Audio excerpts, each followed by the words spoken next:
Welcome everyone, just waiting for everybody else to join.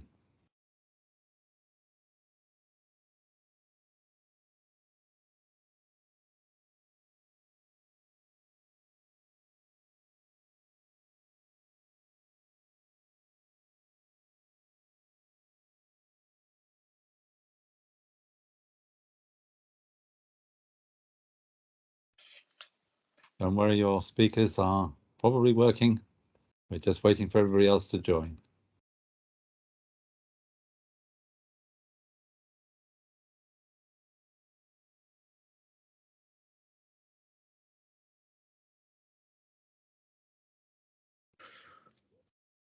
Right, okay, well, good morning, everybody. So thank you for attending today's webinar, obviously being run by the JCQ Centre Inspection Service. And we hope that this session will be informative and beneficial to you as exams officers as you begin to prepare, obviously, for this coming summer's examination series, obviously, which is looming obviously on the horizon. So obviously the objective of the session obviously is that we hope that by the end of this session that you will have gained further insight into your role as an examinations officer to give you that confidence to run this summer's examination. Obviously we are aware obviously there are a large number obviously of new examination officers who have never run a summer series, so obviously that's why we hope that these sessions, as they give you the necessary confidence that to run obviously the large summer examination series. And some of the information you will be fully aware of, but obviously this session will cover some obviously of the key elements, principally around the JCQ publication instructions for conducting examinations, commonly known as the ICE booklet. However, obviously due to the length of the session, we cannot cover all the points, and therefore we recommend obviously that you do study, you revisit obviously the ICE booklet, which is available on the JCQ website, and it is also available in an interactive format via the Centre Admin Portal CAP, and CAP can be accessed via any of the awarding body's secure extranet sites such as AQA Centre Services or Adexel Online. So available on the JCQ website or in an interactive format. And today I'm very pleased to say that we're joined by two very experienced inspectors, Jenny and Peter, and they're going to be presenting the webinar. I'm going to be facilitating this. So my name is Nick Late. I'm Head of Examination Services at the JCQ. Some of you may have met me in the past at network meetings, conferences, or you may have had an email from me. And behind the scenes, I'd also like to say a very big thank you to Zach and Tracy. So they're going to be behind the scenes answering obviously the Q&As. So during the course of the webinar, please obviously enter any questions in the question and answer. But please note, as there are a lot of people attending today's webinar, obviously what we'll try and do is to cover obviously the main themes and the main questions obviously with the most likes. Okay, so that's what we're going to be focusing on, obviously the main themes and questions around the ICE, anything you've got around access, etc. And obviously when asking your question, if we could ask that you could be very clear, as we'll be only answering them at the end of the session when the context may not be as obvious. We're unlikely to have time to answer everybody's question, so I apologise for that in advance, but we will create an FAQ of the frequently asked questions. So we'll create a document and we'll make this basically available to exams officers. And you'll note at the bottom of this slide there is an icon, and this is where you can post your questions, and you'll also be able to like questions that have been posted. And the most asked questions will be answered first by either Jenny, Peter or myself. Okay, next slide, Zach. Sorry, Nick, I'd just like to add to that if there is anyone who cannot immediately see the Q&A icon within their Teams window, it may be in the next to where you've got your options, or either at the top or the bottom of your screen. It will be next to the participants list in the chat icon. There'll be 3 dots. You may need to go into there, and then in that menu you may need to go into more, and the Q&A icon should be in there if it's not immediately apparent on your screen. So we have had a few people that it doesn't show up straight away for them. but you should be able to get to it that way. Just to make everyone aware, we are going to send out the slides at the end of today as well. So don't worry, after today's session, you'll get those via email, which is a question that's come up a lot, but we will send those out to you. Thank you. Lovely, thanks, Zach. Right, so as you'll see, so this is basically the agenda. This is obviously what we're going to cover. Quite a lot, obviously, around the ICE booklet, so the delivery of question paper packets, the pre-exam checks, on the day of the exam, moving question papers, so all those key sections of the ICE booklet, a little bit on access arrangements, starting the exam, malpractice, and obviously the role of the JCQ Centre Inspection Service and the inspections that you might get this summer. So on that point, I'm going to hand over to Jenny, who's going to take you through the... Right. This essentially is the roadmap of where we're starting the presentation today. So if we could move on to the next slide, Zach. The first thing we're going to look at is your secure storage room and the secure storage facility, what's commonly called the box within a box. Now, if we start off with the secure storage room, first thing to consider is the size of that room. And the basis is that it must be big enough for you to walk into, shut the door to sort out confidential material. The door has to be shut whenever you're sorting out anything confidential. So that's the minimum requirement in terms of size. It must be solely dedicated to examinations. I don't know what's been going on out there during the lockdown, but strange things seem to have migrated into your exam room. We have found Christmas decorations, we have found vacuum cleaners, little Henrys skulking in the corner. Get those things out before your inspector calls this summer. They should not be in there. It has to be solely dedicated to examinations. Now, if we start looking at the door to this room, the door must be solid. It must have heavy-duty hinges, and it must have either a mortise lock, a security lock, or a keypad lock. Now, some of you have got glass panels in those doors. If you do, the glass has to be reinforced. In other words, it has to be that glass that has wires running through it.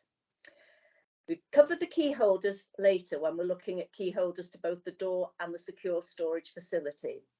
So once we're in the door, we'll be looking at walls, ceiling and floor. Your walls must be solid. Or if they're not solid, if they're stud walls, there must be some form of reinforcement there. The floor must be solid and the ceiling must be solid. Now, some of you will have decorative polystyrene tiles up there, very attractive to look at, but make sure above that there isn't a false ceiling. Inspectors have become preoccupied in the last few years at looking for false ceilings. I'll leave that in your imagination as to why we've become preoccupied with false ceilings. Shouldn't take too much thought. So if we move to the next slide, to the secure storage facility, Zach, this can be a variety of things. Some of you have got attractive safes that would be not out of place in the Tower of London, really big chunky things. Some of you have got security cabinets with multi-point locking systems, and some have metal cabinets. All three are absolutely fine, but with the metal cabinets, filing cabinets, they must be securely bolted to the floor or to the wall. And you may find when your inspector visits, they start embracing that metal cabinet. We haven't got a fetish or anything like that.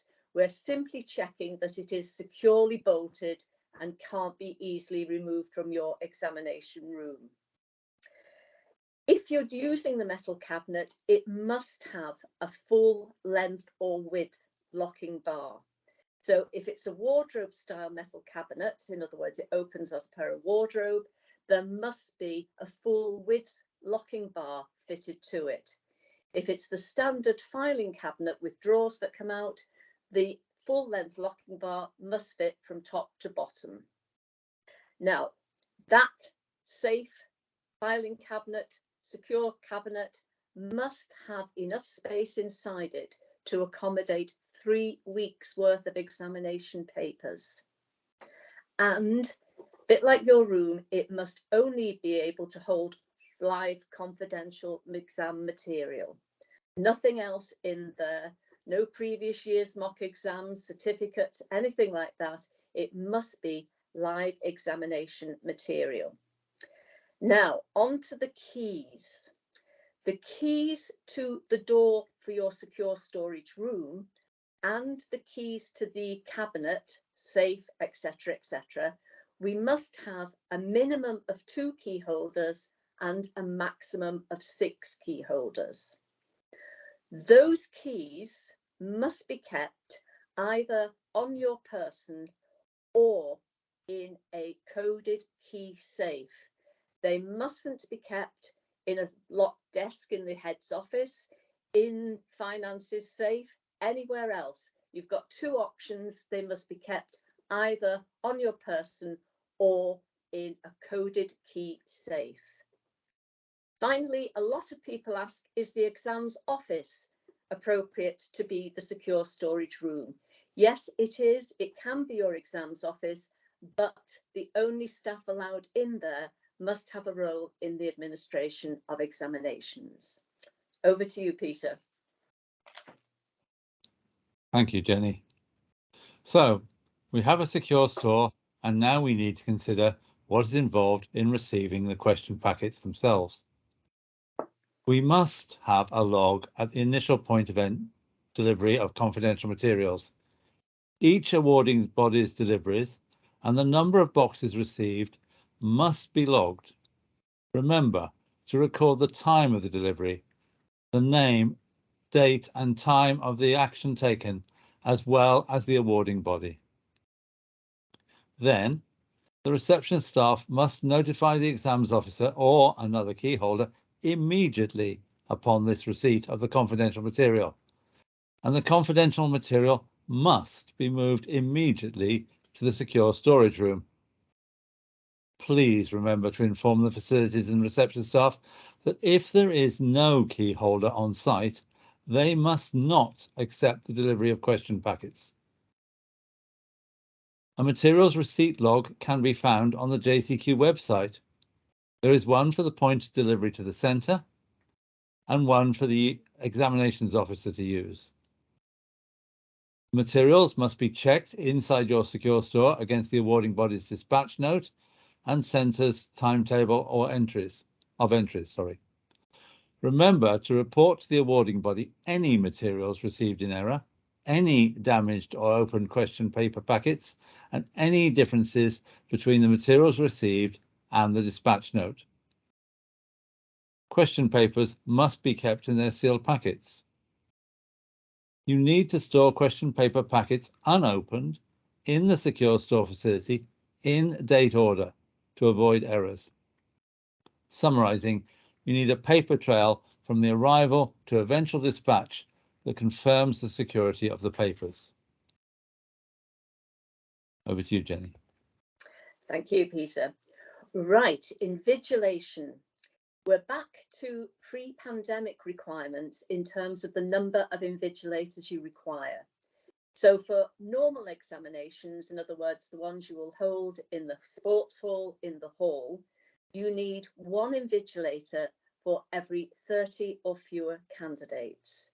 For the more specialist exams, things like science practicals and such like art and design, you need 1 invigilator for every 20 candidates or fewer. Now, when you're working out how many invigilators you require, do take account of possible problems during the examination. Take the scenario, you've got 90 candidates and you've put 4 invigilators in there. Absolutely satisfactory as far as JCQ is concerned. The exam starts, 1 candidate wants to go to the toilet. That one's out with an invigilator. Then you've got vomiting Veronica in the corner. Out goes another invigilator. Then a candidate has a nosebleed. An invigilator attending to that. This is the point that the inspector calls. And you take us into the examination room, having left it with 4 invigilators. We see 90 candidates and we see 1 functioning invigilator because the second one that's left there can't cope with the sight of blood. So do be careful, make sure you have some arrangement, some contingency plans for problems like that. Now, one exams officer I was talking to a couple of months ago thinks she has cracked finding invigilators. She is actually using 6 formers that left within the last 3 or 4 years because she's found that they are free from university, taking gap years, planning to travel and haven't been able to, and essentially are looking for employment. And she's reported she's used these former pupils in mock examinations and she says they are absolutely fantastic. Comment she's made is they're active. Not too sure what she means by that, but they are active. They also are first class at spotting candidates cheating using technology. They're good at spotting use of AirPods hidden behind long hair and such like things. So maybe something worth considering. Looking at sole invigilators, however, do be careful. If you do use former pupils as a sole invigilator, they mustn't be invigilating one of their younger siblings. So sole invigilators can't be a relative, friend or peer of the candidate. Now, another thing to be aware of is candidates with access arrangements. If they've been approved to have readers, scribes, prompters, practical assistants, you may be putting those candidates into separate rooms. They need an invigilator. Now, that invigilator can be the person who is acting as the scribe, the prompter, the reader. But if you do have that arrangement, then you do need a roving invigilator who can pop into those rooms at regular intervals to make sure that everything is being conducted in line with the requirements. Now, that means in terms of training, those people who are acting as the readers, scribes, etc., they must have your basic invigilator training. They must know what to do if the candidate needs to go to the toilet. They must know what to do if there's a fire alarm. They also will need to be trained by your learning support department exactly what's required when they're acting as a reader and a scribe in the examination, because it's probably slightly different than their normal role in the classroom situation. So you must keep a record of the training that you've given to your invigilators. We must be able to see when we inspect the content, who's received it and when they received it. Okay, over to you, Peter. By the way, training is available from a few of the awarding bodies, the exams office and Communicate Ed, but you are allowed to deliver your own training. Another task of the pre-examination series is to check lighting, ventilation, noise, not only in the main examination room, but also other rooms that might be used. Check early that there is nothing which is subject related on the walls. So all display material, such as maps, diagrams, wall charts, and projected images, which might be helpful to candidates, must be covered or removed. Some of my entries use Hessian for this. Remember that all candidates should face in the same direction. Have a separate desk or table, big enough to hold question papers, answer booklets, and possibly maps. Remember that the minimum distance in all directions from centre to centre of the candidate's chairs must be a minimum of 1.25 metres. That a seating plan must be created and held on file until the deadline for inquiries about results has passed. Remember also to identify suitable accommodation for any candidates with approval for access arrangements. Remember to check the clock, replace the batteries in the clock, and check that current time is displayed. And remember, a copy of the Instructions for Conducting Examinations booklet, ICE, must be available in the main examination room, either in hard copy or electronically on a tablet or laptop. When checking your rooms, think about all the rooms that you'll need, the ones for access arrangements for your scribes and readers, the IT or computing labs, the MFL suite, practical rooms, areas for candidates to use for supervised rest breaks, and for candidates with timetable clashes, and any other accommodation that you might use for exams. Over to you, Jenny. Thank you. Right, published starting times. Do you know what the published start time is for morning exams and afternoon exams? For examinations in the morning, it is 9 o'clock. The only variation there is in Northern Ireland, CCEA, it's a 9:15 start for morning examinations. But for the vast majority, it's a 9 o'clock start for the morning exam, 1:30 for afternoon exams. So how long do you have to keep the candidates under exam conditions? The rule of thumb for that is, if the examination is an hour or longer, you must keep them under exam supervision for 1 hour after the published starting time. So in other words, for morning exams, it's a 10 o'clock rather. For afternoon exams, it is 2:30. So they must be under exam conditions between 9 and 10 and 1:30 to 2:30. That's if the exam is an hour or longer. If the examination is shorter than an hour, for example, 3/4 of an hour, then they must be kept under supervision until the published finishing time. So it's at 3/4 of an hour, starting at 9, published finishing time 9:45. That's when you can release them into the public domain. Now, those times are critically important in determining late arrivals, because once the candidates are released, 10 o'clock in the morning, 2:30 in the afternoon, that's when the exam is no longer secure. So if your candidates arrive after that time, they will be deemed to be very late arrivals. We'll touch on that a little bit later. So over to you, Peter, on the posters. Thank you, Jenny. Posters. I cannot emphasize too much that it is really important that these two posters are displayed in prominent places outside all rooms used for exams, so that all candidates are aware. A good idea that we would strongly recommend is to also have a few of these where students congregate before entering the examination room. Remember that ideally all unauthorized items must be left outside of the examination room. You may have wondered why, when I said 2 posters, this slide has 3. This is because a new version of the disallowed items has been introduced, that's the version in the middle, following feedback and to reduce potential misunderstanding.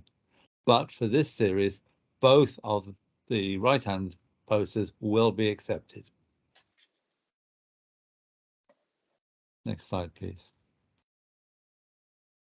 Inside the room, there must be a visible clock.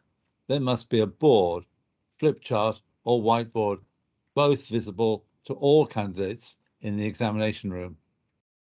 The board must show the centre number, subject title, and paper number. It must also show the actual starting and finishing times and date of each examination. Remember that you must not change the time on the clock. It must show real time. Finally, recheck the walls again for posters. Over to you, Jenny. Thank you. Right, moving the question papers. This is where we start thinking about the second pair of eyes check. This essentially has been introduced to prevent breaches of security, essentially the wrong question papers being opened. There is nothing worse, believe me, than being the exams officer, starting the exam, Hand goes up. Miss, I thought it was chemistry today and you've given me a physics paper. Sinking feelings all around. So that's why the second pair of eyes check has been introduced. It must be done before the question paper packet is opened. It must be done for every question paper packet that you're going to use. And it must check the awarding body, the day, the date, the time, the subject, the unit, and if it's a tiered exam, the tier of entry. Must be conducted immediately before the question paper is opened.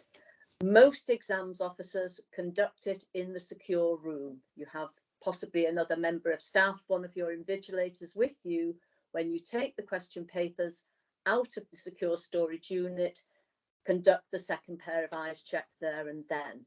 Now, I know a lot of you use those lovely Z bands to pack together all the packets of 20 that you're going to take to the hall. Make sure the second pair of eyes check is done on all those question paper packets. The reason we want it done close to the secure storage room is because if you have inadvertently picked up the wrong question paper packet, you can get them back into the secure room as quickly as possible. Now, this is one of the things that we will check when we come to do your inspection. We do always check that you've got a record of the second pair of eyes check throughout the examination periods. You've got a period of 60 minutes before the published starting time to actually remove the question papers from your secure storage. So they can be taken out of the secure storage facility within an hour of the published starting time, so 60 minutes. So for the vast majority of you, that's an 8 o'clock or 12:30 for afternoon sessions. On to the next slide, Zach, please. Now, you may find that you've got enough packets of 20, packets of 10 and packets of 5 to make up into bundles to go to each room without actually splitting the question papers. But if you've got a lot of candidates taking exams in separate rooms, then you may have to split the question papers before the examination. If you have to do that, you've got a 90-minute window to do it, an hour and a half. So 7:30 in the morning, or for the afternoon examinations, midday, 12 o'clock. That 90 minutes, please split as few question paper packets as you possibly can. Again, you must conduct that second pair of eyes check, and this splitting must be done in the secure storage room. Once you've split those question paper packets, you must put those question papers into envelopes that can't be see-through, and they must be sealed. The question papers are at their most vulnerable at this part of the operation. They're out of your secure storage room and the exam hasn't started. And that's where we need to make sure they're never left unaccompanied. Over to you, Peter. Thank you, Jenny. Many of you will have candidates that require coloured or enlarged papers. AQA and Pearson recommend that where this is the case, a PDF copy of the standard question paper is downloaded from EAQA or Edexcel Online 1 hour before the awarding body's published start time for the examination, while CCEA, OCR and WJEC recommend that a non-interactive electronic PDF question paper is ordered via the access arrangements online.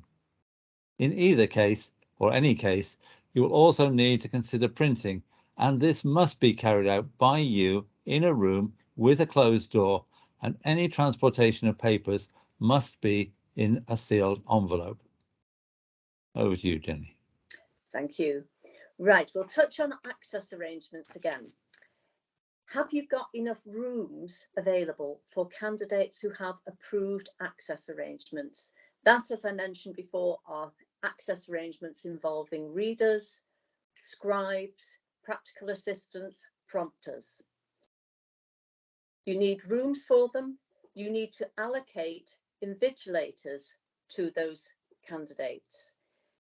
You may use the person who's acting as the scribe, the reader, as the invigilator as well. But under those circumstances, that's where you need your roving invigilator. And you must ensure these invigilators are trained in your procedures, and learning support must ensure that they know exactly what they can do in terms of acting as a reader and a scribe. You must have enough of the posters that Peter has mentioned to display outside all of these individual rooms. And you must ensure that candidates with access arrangements have been identified on the seating plan. Could have the next slide. Now, separate invigilation. Sometimes you may get a request that a candidate is nervous before the examination. Not surprising, they should be nervous. That's part of taking an examination. They should not be allowed separate invigilation unless they've got an established problem, a medical condition. However, you may have candidates that you know before the examination could cause a potential problem in terms of their behaviour. Putting it bluntly, the candidate who may kick off. I know that's not a technical term, but they may cause a problem in the exam room. And it may be advisable to ensure that you've got those candidates under separate supervision. Otherwise, you could find you're putting in requests for special consideration for a whole cohort because of the disruption caused in the examination room. Practical assistants, prompters, scribes, mentioned before, it's so important they fully understand what their role is during the examination. It's not the same as the way they've been working in the classroom situation. There are rules and regulations concerning their role, all published in the JCQ documentation. Over to you, Peter. Thank you, Jenny. We've got access arrangements. You may well be wondering about cover sheets. It is important to remember that cover sheets are required when you use a communication professional, a language modifier, a practical assistant, or a scribe, and that these must be given to the invigilator to be completed during the examination and must accurately reflect the activities performed by the above. Also, please note that only WJEC actually require a word processor cover sheet, while word processor cover sheets are optional for OCR and are not required by AQA or Pearson. Always check the identity of candidates sitting in the examinations and that they are at the correct desks. Also, if you have any private or external candidates, they must have photographic documentary evidence. Ideally, all unauthorized items should be left outside the examination rooms. However, if invigilators identify that any unauthorized items have been taken into the room, they must be placed out of reach of the candidates and not under their desks before the examination starts. Labels must be removed from drink bottles in the examination rooms. Food and drink may be allowed in the examination room at the discretion of the head of centre, but only on the condition that any food brought in by the candidate is free from packaging and all labels are removed from drink containers. If your centre is using a bottle such as a chili bottle, that's one of those solid reusable ones, you will need to make sure it has no logo on it, and you will also need to have a written process in place to ensure no notes are hidden in that bottle. Remember that pencil cases must be transparent, and helix boxes are not transparent, and that calculators must not have lids or covers in case they contain information. Finally, watches are not permitted in the examination room. This is a new requirement for 2021-2022. Any watches taken to the examination room must be placed out of reach of candidates and not under their desks before the examination starts, So not only smartwatches and digital watches, but also no traditional watches are allowed in the examination room. Jenny. Thank you. Right, starting times for the examination. Published starting times are 9 o'clock for the morning exam, 1:30 for afternoon exams. Now, the awarding organisations allow you to start the exam 30 minutes earlier or 30 minutes later, and any time in between that window. You don't need to ask permission to do that from any of the awarding bodies. So you've got 30 minutes either side of the published starting time to start your examination. However, do be very careful if you decide to bring the exam forward, because you must keep the candidates under exam conditions until the published finishing time. So as I mentioned before, if the examination is an hour, then they must be under exam conditions until 10 o'clock in the morning. So should you choose to start at 8:30, the exam will finish at 9:30 if it's an hour's duration, but you still must keep those candidates under examination conditions until 10 o'clock. Now, it may be advisable when you're looking at afternoon examinations that are maybe an hour or longer, and you've got buses involved in picking students up. Because if we take an exam that's an hour and a half long, published starting time 1:30, finishing time would be 3 o'clock for that examination. If you've got a candidate who's due to get onto the bus at 2:45, you may want to consider starting that candidate's exam at 1 o'clock. Then, quite legitimately, you can release that candidate at 2:30 when they finish the exam, because it's within that window of 1 hour after the published starting time. So it's one of those things, look at the individual cases. You can move it without permission, half an hour in either direction. Now, just be careful if you're involved with the Northern Ireland Exam Board, CCEA, their morning start time is 9:15. So bear that in mind if you're involved in any of those exams. Now, different restrictions apply if you have a timetable clash. So over to you, Peter, for the delights of timetable clashes. Thank you very much, Jenny. What happens if you have a clash? You can only move an examination to later or an earlier session if the total duration is more than 3 hours. However, please note that where a candidate has a timetable clash involving an AS Further Mathematics, AS Mathematics, A-Level Further Mathematics, or A-Level Mathematics examination, a centre cannot move the examination to the morning session. Apart from that restriction, the centre can determine the examination which is to be moved and conducted later or in the earlier session. Prior permission from the awarding body is not required, though the candidate must be kept under secure. Where a candidate is entered for multiple examinations, timetabled for the same day, where the total duration of papers is more than 6 hours for GCE or more than 5.5 for GCSE, these times include any approved time allowances, candidates may take an examination on the following morning, including, if necessary, Saturdays. Remember that candidates with timetable clashes taking examinations before or later than awarding body published start time must be kept under centre supervision. If you move to the following morning, you will need overnight supervision of candidates. So the JCQ form, timetable variations and confidentiality declaration for overnight supervision, must be completed before the overnight supervision is to commence.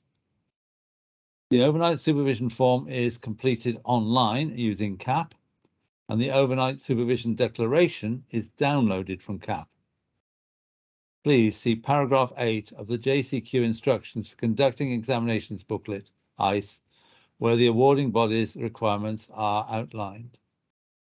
Jenny. Thank you. Right, before we start on malpractice, just a word about finishing the examination. It's a plea, really. Do not let them leave the examination room until you have collected everything to do with the examination.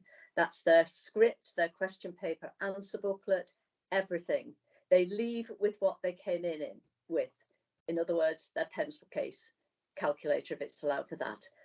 You must have collected everything else. There is nothing more embarrassing than the phone call to you at 5 o'clock in the evening. Miss, I've got my answer booklet in my bag. That just shouldn't happen. So just a quick word of warning on that. So on to malpractice, and a few examples here of the good old-fashioned ways of cheating in exams. They will write crib notes on all sorts of parts of their anatomy and introduce them into the examination room. They will also occasionally manage to acquire exam stationery, write crib notes on answer booklets and sneak them into the exam room. I gave 10 out of 10 to the invigilator who spotted the candidate that had done that. They are also known to get their elder brother and sister to maybe take the exam on their behalf.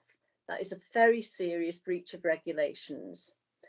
They also use technology, have AirPods in and communicate with people outside the examination room. So there's all sorts of ways in which they can conduct malpractice. But if we move on to the most popular one, I'm afraid it's still the good old mobile phone. Please remind the candidates, ideally not to bring them into school at all, but leave them in their bag outside the examination room. We do appreciate that in some centres, you don't want bags containing phones outside the rooms for security reasons. If they have to come into the examination room, they must make sure those phones are turned off and out of reach, somewhere that they can be supervised either at the front or the back where the invigilators can keep their eye on them. If they use their mobile phone during the exam, then I'm afraid that is disqualification. Even if they're caught with their mobile phone in their possession and it's not used, they still will be penalised. They will probably get 0 marks for that component. Now, word of warning here, candidates that arrive late for examinations. Your priority is, quite rightly, get them into the examination room and start the exam. Absolutely the correct thing to do.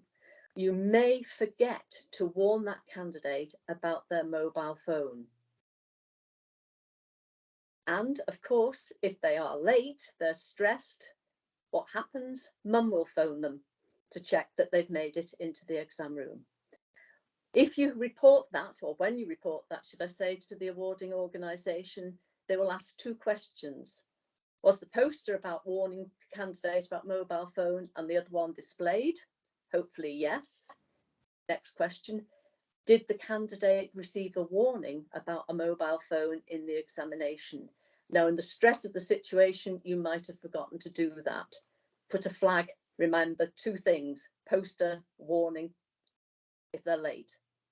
Now, very, very occasionally, candidates may have, for their access arrangement, a system of using mobile monitors for their heart rate, their blood sugar. It has to be an approved access arrangement. There are all sorts of different types of monitor, and most of them don't need to be on the desk, but need to be near the student because of the electronic nature of the monitoring. So that's one time that you will need to get approval, very few and far between. And occasionally, if they need to have a supervised break to check the monitoring of those devices, you have to build that into your supervision arrangements for the candidates. If we can move to the next one, and over to you, Peter. Thank you, Jenny.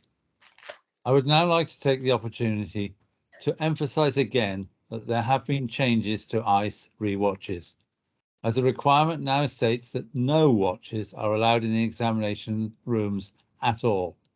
This, as I said, is a new requirement from 2021 to 2022, that you have no smartwatches, no digital watches, and no traditional watches.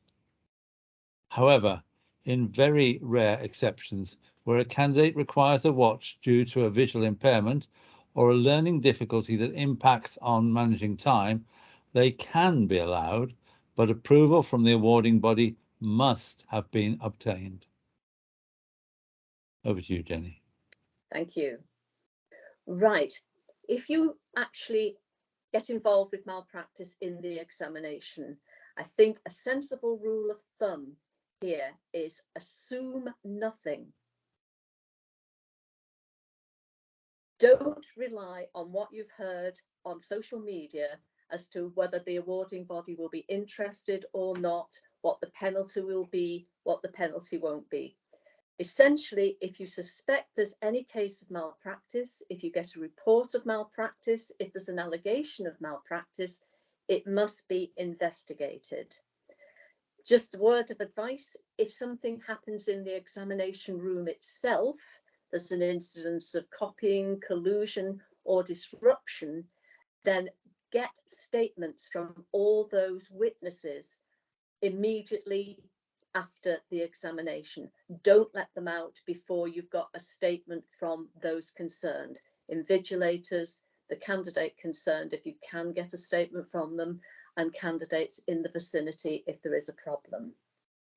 Don't tell the candidate what you think the penalty will be. That's very dangerous. If you tell them that you think they might get off with it, so to speak, and they don't, they get disqualified. So don't tell them what you think the penalty will be. Report it to the awarding body and let them decide. Two forms to report malpractice on. It's JCQ M1 for candidate malpractice and JCQ M2 for centre or staff malpractice. If you're in any doubt at all, contact the awarding body concerned and let them decide whether it is malpractice or not.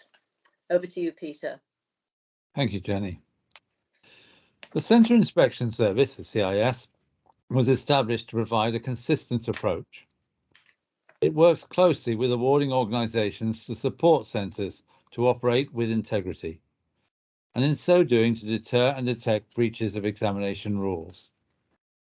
It has 115 inspectors, of which you've just met 2, who mostly have held the post of exams officer, so come with a wealth of experience, and so we as inspectors want to work with you. Consider us as a fresh pair of eyes. During the summer series, we will conduct readiness inspections, general inspections, access arrangements inspections, question paper integrity inspections, QPIs. You could receive all of these or only one, and it is possible that you could receive 2 general or QPI inspections. Over to you, Jenny. Right. This is not a comprehensive list, but this is some of the things that we will check during an inspection. There's the 2 logs of receipt that Peter mentioned earlier, one at reception, one in your secure store.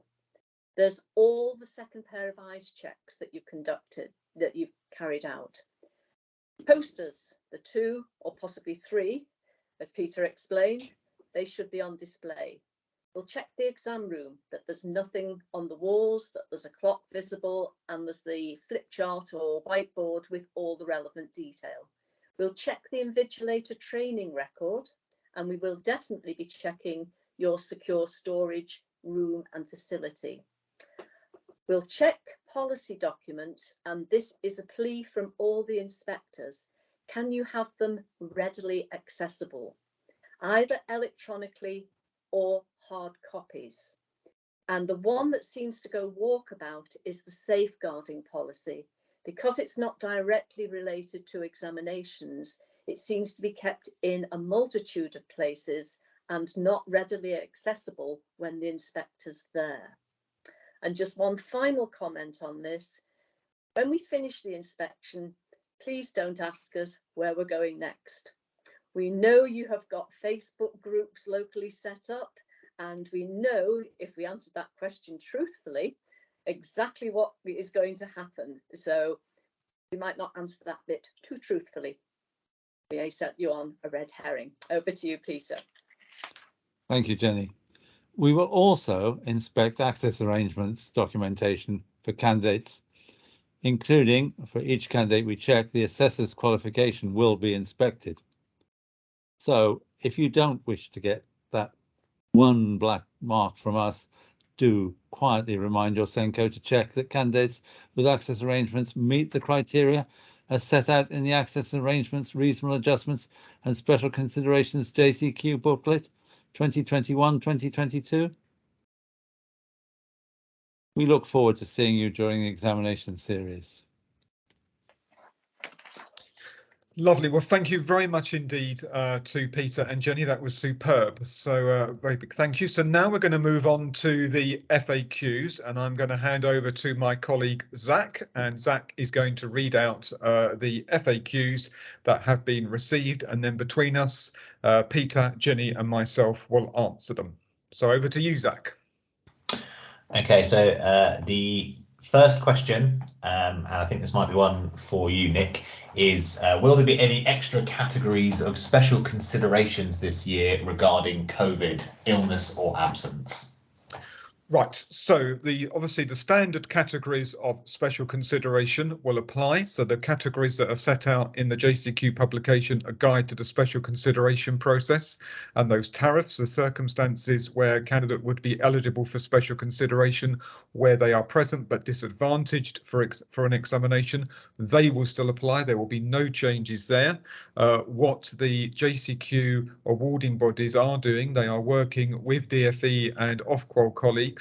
And once the UK government has published its document Living with COVID-19, then we will obviously issue guidance to centres. But it is expected that that UK government document Living with COVID-19 will be published around or thereabouts on the 1st of April 2022. So please don't expect anything immediately on the 1st of April, because obviously we will need to consider that guidance and obviously issue appropriate documentation to centres. But it is something that we're working on. Thanks, Zach. Okay, the next question is, since COVID-19, couriers have had a free rein in leaving deliveries anywhere they fancy without any signatures. What are JCQ and the exam boards doing to prevent this happening with secure materials? We have already experienced 3 issues this week alone as an exam centre. All have been reported. We have not yet entered the busy delivery window. Do you want me to answer that one, Zach? And then I'll Yes, let please. Peter and Jenny join in. So, I mean, obviously, the JCQ as an organisation, the JCQ Centre Inspection Service, obviously is not responsible, obviously, for question paper dispatches. They lie with the individual awarding bodies, so AQA, OCR, Pearson, Educast, WJC, and then we have anybody, obviously, from Northern Ireland here, SEER. What I would suggest is that if you are experiencing particular issues with a courier company and the receipt of confidential materials from an awarding body, then please let that awarding body know. Please give as much information to that awarding body as you possibly can. I don't know if Jenny or Peter want to come in there. I was under the impression that the contract to Parcel Force, or C19 apparently in the question, was that they could only be handed over signed. And they're breaching their contract. Thank you. The next question is, can I have a room checked by JCQ before we change use from normal office, just to make sure it will be okay? One wall has a toilet on the other side. Does that have to be reinforced too? Which is a question that I am happy to answer as someone who deals with that regularly.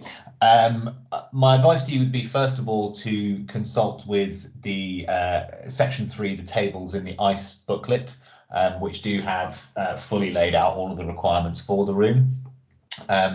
If the room has any non-solid construction walls, so by solid construction I mean, you know, brick, breeze blocks, anything like that, those walls do not need to be reinforced. Walls that are constructed of anything else must be reinforced with either heavy duty metal mesh or metal sheeting as stated. So if that is a stud wall, regardless of what is either side of it, it must be reinforced, and that's stud plasterboard walls, MDF walls, wooden walls, chipboard walls, anything that isn't bricks essentially must be reinforced.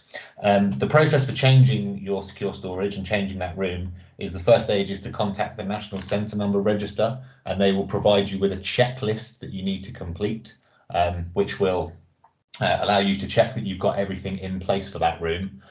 If you do have any specific questions, you can contact us at the JCQ Inspection Service email address, and you can provide us potentially with a photo, if you can provide very specific details, and potentially sort of a roughly drawn plan of the area you intend to use. We will try to provide advice, but I would follow those stages in that order just to make sure that the room is suitable before you carry out any work that may incur a cost, because as you may or may not know, we will then send out an inspector to check the room and make sure everything is in place before it is able to be approved, so that you're able to have dispatch of papers. And I think I've covered that, but if any of my colleagues have anything else to chip in there, I'm happy to be corrected. Do remember that you've got to give at least 6 weeks notice. Good point. Right, so the next question. What advice would JCQ give with regards to students who refuse to stay in the exam room or within the school environment for the minimum time stated in the ICE booklet? Well, first point is they'd have to be reported for malpractice. If you can keep them in a room on this school environment, that would be preferable.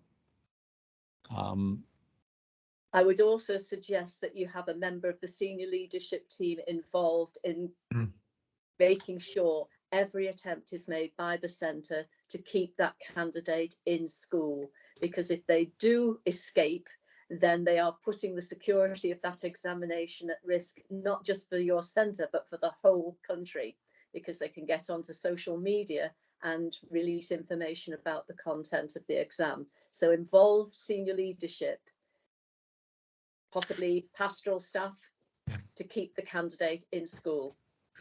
Yeah, I would totally endorse that point, Jenny. I don't know whoever's asked that question. Yeah, I mean, I would get a member of the senior leadership team to really be enforcing to the candidates the consequences of their behaviour, you know, the real need why they need to stay in the exam room. And as Jenny said, the consequences not just for your school, but for other schools and colleges across the entire country. So absolutely spot on what Jenny has said. Do involve, you know, a member of the senior leadership team and possibly a head of year as well. Thank you. The next question, please could we have some clarification of the allocation of separate rooms for candidates who request this due to exam anxiety? What are the official rules, please? We have an increasing amount of candidates who expect their own room, and this is becoming a real problem. Do you want me to answer that one, Zach? Yes, please. Yeah, so I mean, I think Jenny in her presentation summed it up spot on. It's not for candidates who have general anxiety or nervousness about examinations. As Jenny said, every candidate will feel anxious, every candidate will feel nervous. It is for a candidate with a genuine impairment, a long-term medical, psychological condition where separate invigilation represents their normal way of working within the centre for internal school tests and mock examinations. I don't know whether Peter and Jenny want to elaborate on that. No, I think that sums it up, Nick. There must be a history of working, that being normal classroom practice, normal examination practice, not just for the candidate who feels nervous before the examination. There would have to be a Senko and an access arrangement, yes. Not allowed otherwise. Thank you. The next question. Can mail bags with security tags be used to transport split papers between rooms? Jenny, if you could answer that one for us. I think the critical thing there is they must be opaque. You must not be able to see through them, and they must be sealable. They can be reused, obviously, if they're that mail thing that has string around the tag. But the critical thing is they must be kept secure. As I mentioned when we were doing the presentation, that's when the question papers are at their most vulnerable, when they're in transit.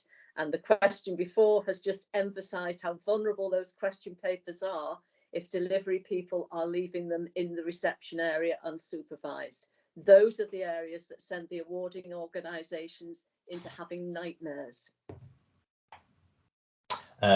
Thank you. The next question, when printing a question paper onto coloured paper, does it have to be done by the exams team, or can reprographics technician do it with the exams officer in the room? Peter, if you will. No, I would say it has to be the exams officer. I suppose you could just about allow the reprographics if you then kept that reprographics in your secure store for the next hour, but I doubt if he or she would agree to that. So no, it has to be you. Nobody else is allowed to see the paper. Thank you. Can candidates use reusable steel or plastic water bottles rather than plastic commercially bought ones? As I said in the one on water bottles, they are now allowed, but only if they have no logo on and you have a full written workable process which you follow for confirming that they are free of notes inside or wherever else you could hide a note inside them. Thank you. The next question I'll just cover quickly. As some of you have noticed, we are recording today's session. The recording will be made available once all of these sessions are concluded. So that will be made available for you to view. And a follow-up question that was asked that on a previous session is that once that recording is made available and the slides are available to you as well, you are welcome to share those with other members of your team, such as your senior leadership team or your invigilators as well. Do feel free, they will be publicly available. The next question, are we still allowed to move morning exam start times to 9:30 a.m? Yes. Yes. Jenny said Half that. an hour in either direction from the published starting time. Thank you. The next one. Some awarding bodies are not printing dates and times on question papers. This makes it difficult when papers are split and when asking students to check they have the correct paper. Nick. So my response to that one is I understand that although some awarding bodies aren't printing obviously the date and time on their question papers, that there will be a coloured insert, there will be a card within the question paper packet.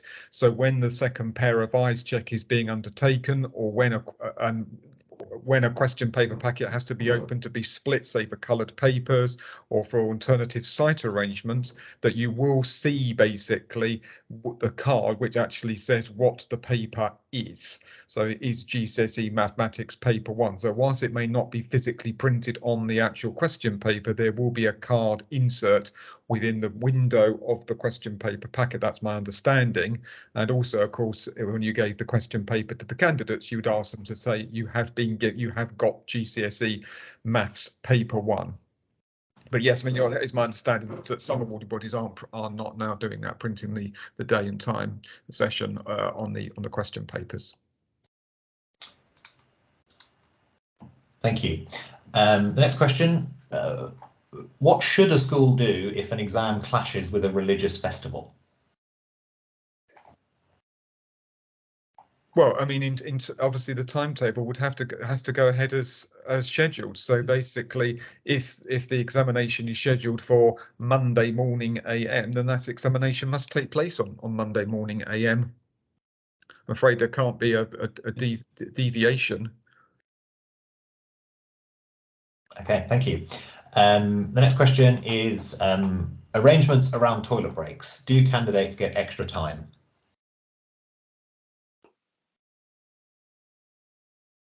It has to be reported in the incident log that they left. I not sure. I've always assumed not. Nick. I mean, I would say, I mean, that what would happen obviously is that a note would be made of when the candidate left the examination room. So that would be noted on the invigilator's incident log. When the candidate basically came back to the examination room, that would be logged. So you would know basically when the candidate left the examination room, when they came back to the examination room.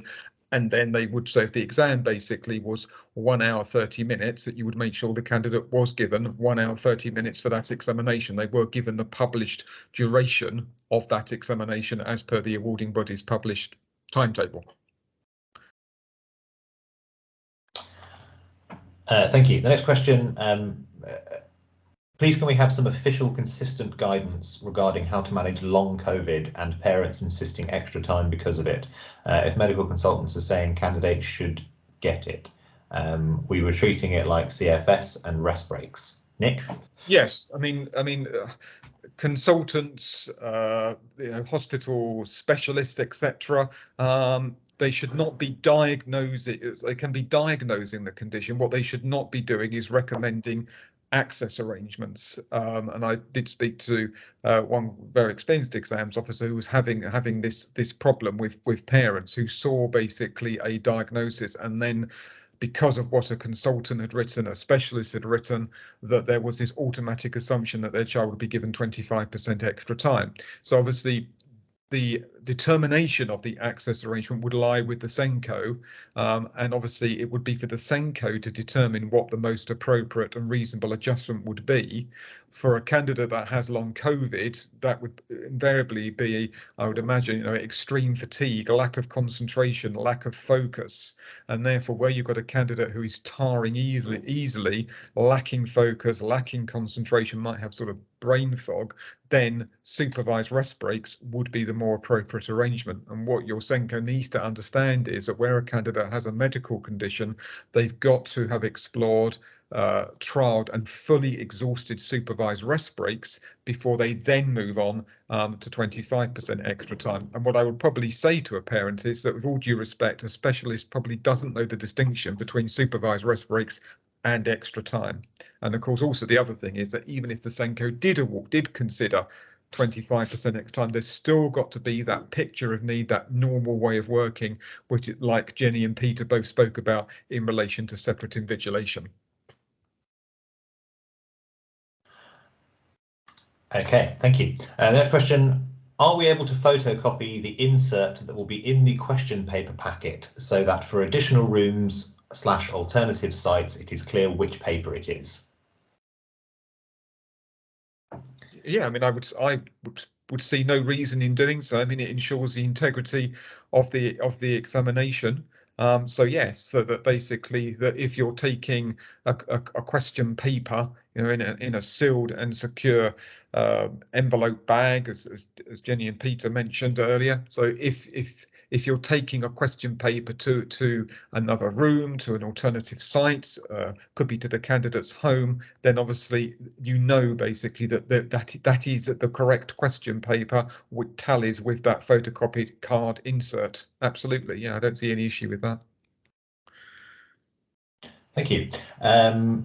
Does the IT technician have to be in the room for the duration of the exam if they have helped load and test the PDF on the computers for reading software? This is a follow-on question essentially from the question earlier about technicians photocopying coloured paper. So essentially, what are the regulations regarding the IT technician who is helping to load the question paper PDF onto reading software? Can I suggest that if you require an IT technician to do that, then you probably ought to qualify that IT technician as an invigilator, because you might have problems during the exam, in which case he or she would stay in the room. Otherwise, I think you should qualify yourself to do the uploading, downloading. Yeah, I mean, spot on. I mean, I would totally agree, Pete. I mean, either yourself as the exams officer, if you feel confident enough, then you would basically do that uploading down the sort of IT function, shall I say. But I would agree with Peter that if you feel that you don't have that IT capability and it needs to be devolved to an IT technician, then as Peter said, that they perform that specific IT task and are then a nominated invigilator for that MFL examination. Because otherwise you're allowing effectively somebody to have access to a question paper and sort of seeing its content. So I think that's the only way around. If you feel you haven't got the necessary IT skills to do it yourself, then you make that person an invigilator. And as Peter said, there could be problems during the course of the examination, which they are able to be in the room to deal with. Thank you. I'll read out one last question. We do have a couple of candidates where it has been highlighted in the exam assessment that the learner would benefit from a separate room as it helps them to talk out loud. Is this okay? Yes, so if the candidate's normal way of working is to read aloud, so they're not using basically a reader, they're not using an examination reading pen or a computer reader. For them, it is to basically read aloud the question paper, to read aloud their script, because that is how they can actually comprehend, interpret what is written on the question paper, what they've written. Then that would be acceptable to be in separate invigilation. Or alternatively, they could be in a room where there's other access arrangements candidates, and with readers and scribes, it blends into what's sometimes dubbed a background hum. Okay, I apologise. I'm going to read out one more question, which I think is important and good information, which I'll pass over to Jenny for the answer. Is a false ceiling in the secure store acceptable if we can prove that there are solid walls and a roof above? Essentially, what you've got to do is make sure there is no access through that false ceiling. So if there are solid walls leading up on all four sides and the upper part is solid, in other words, it may be in the vault, but it's solid, in other words, surrounded by concrete on all sides, then that will be acceptable. The critical thing is when the inspector calls that you can prove to us that that is the case. Maybe having a word with the site manager to get building plans, etc., or somebody removing one of those lovely polystyrene tiles so that we can actually see there are solid walls and solid ceilings above the false ceiling. Right, is that it from the Q&A, Zach? Yeah, that's it for Q&A today. Lovely. Okay. Right. Well, first of all, obviously, I thank you very much indeed for you all for attending this morning. I do hope that you basically found that useful and informative, and it's given you the necessary confidence for this summer's examinations. I would like again to say a very big thank you to Jenny and Peter for their presentation this morning and taking us through those slides. I'd also like to say thank you to Zach and Tracy behind the scenes with the Q&As. And although my colleague Lynn Dustin from the JCQ Centre Inspection Service is not with us today, I would also like to put on record my sincere thanks to Lynn, who put an awful lot of work into putting these webinars together, working with the JCQ Centre inspectors, working with people like me and my awarding body colleagues. So, a very big thank you to Lynn. So, in conclusion, I do wish you all the very best of luck, every success for this summer's examinations, and please don't forget, obviously, that the awarding bodies customer services teams are on hand to help you if you have any queries. We will be adding resources to the JCQ website for exams officers to help you during the summer. Obviously, there's a JCQ Centre Inspection Service. So as I say, once again, thank you very much indeed for coming, and I wish you every success. I'm sure it will all go well, but don't forget, you won't be alone. There are people on hand to help you. So take care, look after yourselves, and the very best of luck. Bye-bye, everybody.